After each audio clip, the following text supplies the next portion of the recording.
Hello, my scrappy friends. How are you going today? Today I have another share for you for Cut to You. This one is a little bit different for me. It is not a scrapbook layout, but I am using this gorgeous new hot air balloon cut file. I love it. It's absolutely gorgeous. I have another idea for something different as well, but this is what I've created today. It's a 5x7 frame that I've given to my youngest son's teacher who left us at the end of term 1 to have her first child. So um, I recorded my process of how I designed basically the page setup in my Silhouette software.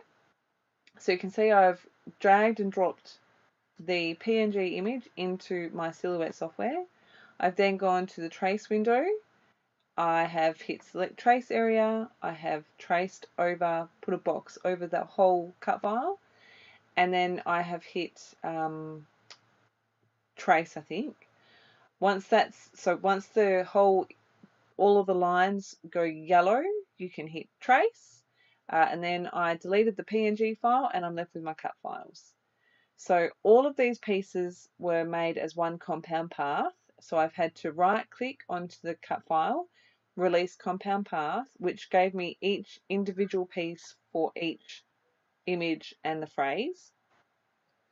So in order to keep them in the right proportion and keep them exactly where I want them, I've had to then highlight the pieces that go together, right click and make compound path. I have kept that in real time for you so you can see exactly how I did that. Hopefully that all made sense for you. If not, leave me a comment and I will try better to explain it. But you would have seen when I moved the hot air balloon, I selected what I thought was all of it, right click, make compound path, and then I moved it, and on the screen on the left hand side there was one little tiny piece that I'd missed. I used a lot of keyboard shortcuts, so I undid that by Control Z, and then I made sure I selected all of the bits for the hot air balloon, and then I've made compound path. So now that I've got all my bits as compound paths so that they're all correct, I am now resizing them all together. Before I did that, I created a rectangular box that is 5x7 inch, which is what my frame is, and I'm going to use that box to create my layout. I've selected the clouds and the hot air balloon, and I have used my mouse on the corners to diagonally move the size. Using the diagonal ones, make sure that your ratio doesn't get skewed so it doesn't go like really fat or really skinny or really tall or anything like that. But so using the diagonal ones will increase both sides at the same time so the proportion stays correct. When I got it to the size that I wanted, I have moved the hot air balloon into my frame, and then I have also brought in the cloud cut files. So keep in mind with those cloud cut files, you're going to get the outline and then the inside bit. I'm only going to use the outline. When I have designed here, I have flipped the clouds both, I think, horizontally, so that the clouds are going the other way to the way that they were designed, which just gives a little bit of difference when they're on the pattern at the back. I did fill my hot air balloon cut file with white so that I could clearly see it, and then as I was designing, I made sure the clouds were pushed to the back of the page, so right click, send to back, so that I could really see what was happening. Here, so my cut file is all cut now. I've cut it on American Crafts textured white cardstock.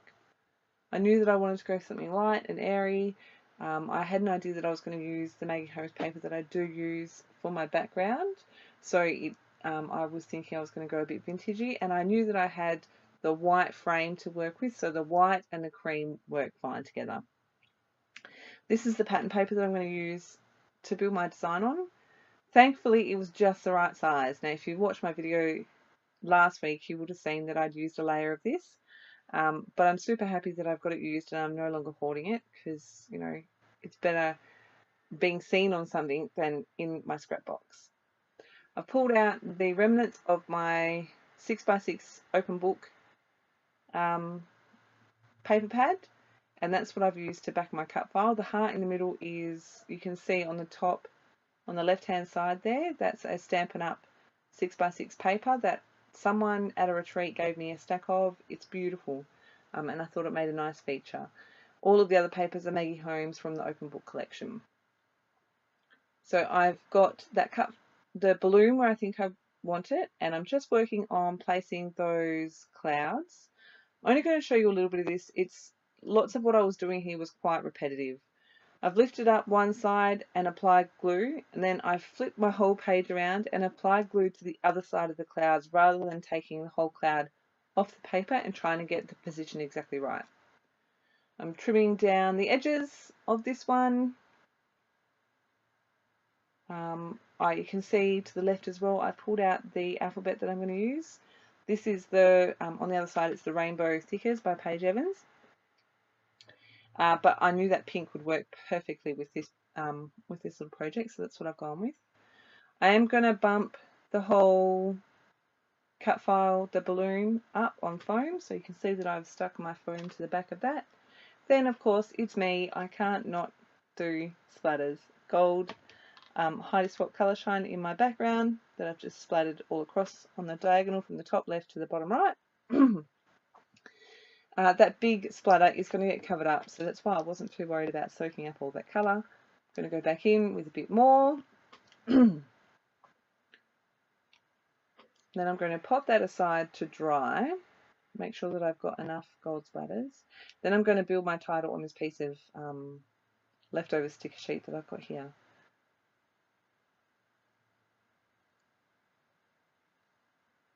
So you can see, dream big little one. I did Google hot air balloon quotes, and this one really spoke to me. So I was like, yes, that's what I'm going to do. I'm going to place my title on there. So you can see I've got that title on there. It goes right to the edge. Sorry, my voice is a bit croaky today. I'm going to glue down my hot air balloon. I'm just using my tacky glue for that.